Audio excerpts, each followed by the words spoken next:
Most of you probably know this, and there'll be some review for some and review for the others. So the first thing is inventors.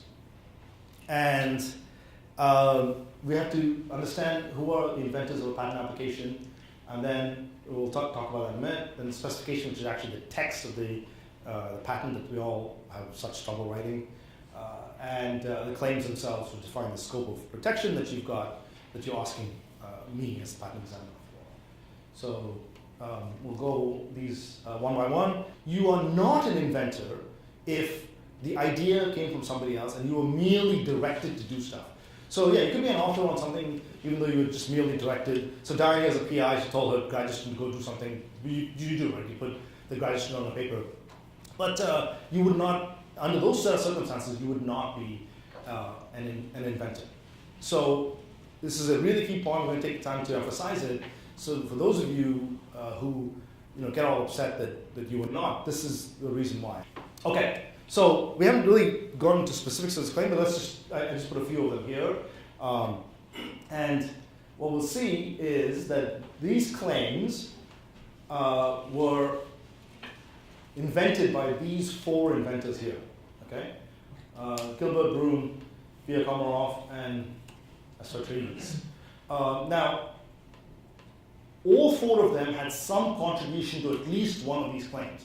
Does not mean that Gilbert was responsible for claim one. He probably was, but because he's a really smart guy. And then the others were in subsequent order. They all had to have some contribution to at least one claim in the patent application. It doesn't have to be the main one, it could be number 4, it doesn't matter, right? That makes them an inventor on that patent application. Now, let's say Dr. Broom here has something to do with claim 4, and claim 4 gets dropped, okay, for some reason. She should be taken off the inventor list because she had nothing to do with 1, 2, and 3. If she has something to do with 1 as well, she stays, okay? So that's the way inventorship works. And so those inventors, but who's this assignee? I've never heard of these people. President and Fellows of Harvard College, Cambridge, Massachusetts. I have inventors, and I have this other entity here. Who's this entity? The owner. Owner. Okay, great. It's the owner of the patent.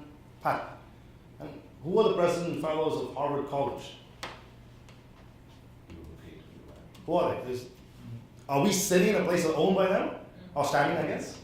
Yeah, right. So that's what Harvard University calls its entity that owns this patent application. So again, for most of you, or if I would say almost all of us who are part of an academic institution, we are never going to be the owners of a patent application unless the President and Fellows of Harvard College say to me, I don't like this recombinant DNA molecule, I'm not paying for it, I don't want it. You take it and you go with it. You run with it. Spend your own money on it. Okay? So that's when I become the owner, but in general, I'm never going to be the owner because when you signed up, you all signed something called an assignation, in which you assign your invention to Harvard College. Imagine there were another assignee here, MIT, and if there were 2 assignees, so 2 owners, unless they have some agreement between them, those 2 owners have the rights to do everything with that invention. Okay? So if MIT were another assignee, MIT could license it to Cheryl, Harvard could license it to me. I don't have to talk to you, I'm doing what I want, right? I'm still an owner. So that's what we call it. A joint owner has undivided right in the whole invention. The idea really, for those of you who have written scientific papers, is you need to put enough in there to be able to enable somebody else to do that. And the detail, I can't tell you how much. You just need to, when you look at the materials and methods section, does the actual stuff work, right? And I'll tell you, maybe this is still true, but when I was a graduate student, we used to say, you look at a materials and methods section in Nature, you'll never get that to work. You'll never get that to work, right? So maybe hopefully it's true, that's not true anymore. So if you look at some examples here, so look at how much detail they put into this thing, right? So, how all the stuff fits together, and, this attaches to that, and that to this. So we'll just look at figures. There's an accompanying text to these figures, which says, this is the way you put this LED together, right? And this is the way it works. So you need enough of that in that patent application. So when you're thinking about writing one, don't make it look like a scientific paper, materials and methods section, but you just need to explain how much of that You need to put enough in there so somebody can reproduce what it is that you've done, because when the patent expires, it's in the public, and somebody should be able to take your materials and methods and recreate. Okay, so last bit is claims, and this is really the hardest piece in some ways, because they are your word fences around your invention, right? So it's hard enough to explain when we're just having this conversation, right? They always say that at least 3 people in the room, person speaking, the person listening, and what was actually said. So to write a claim is difficult, but those are the words that you put around and define the universe that you are saying is protected. Okay, so claims come in all sorts, and we can talk about at least different types of claims. Independent as the broadest claim, and then you can have in this, you can have nested or dependent claims, and I'll show you examples of these in a minute. So it's more specific. You can think of it within there, and a further claim within that is dependent on 1 and 2. We'll look at an example. I'll show you what that means. But in general, you can write a claim on most anything. It could be a computer program. It could be a method of doing something, a method of treating a disease, the actual composition, the actual chemical formula. I mean, really, almost anything. If you can write it down and put down on words what you're conceptualizing, you can try and. That's what a claim is. Is it patentable or not? Is a definition. We'll come to that in a minute. And a claim is written as a single sentence, which those of you who read them, you're like, oh my God, this sentence is going on forever. But it's just written in various clauses and so on. It's complicated to write it. And we'll see an example of that. Okay, so we go back to this. This is the Gilbert patent.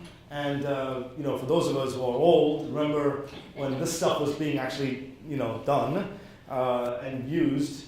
So claim 1, the broadest claim is always claim 1. It should be.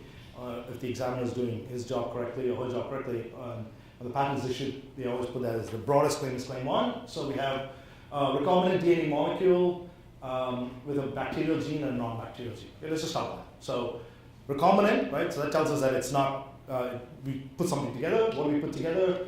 A bacterial gene and a non-bacterial gene, okay? And then we have look at claim 2, which says the molecule of 1 and the non-bacterial gene has been inserted into this particular site, restriction endonuclease site, right? So it's, for those of you who remember restriction enzymes, that's, I guess, you still use them in labs, I hope, right? Yeah. Thank God. So, and then in 3, we say, okay, fine, it's dependent on 2, right? So, and they're specifically defining what the restriction endonuclease site is.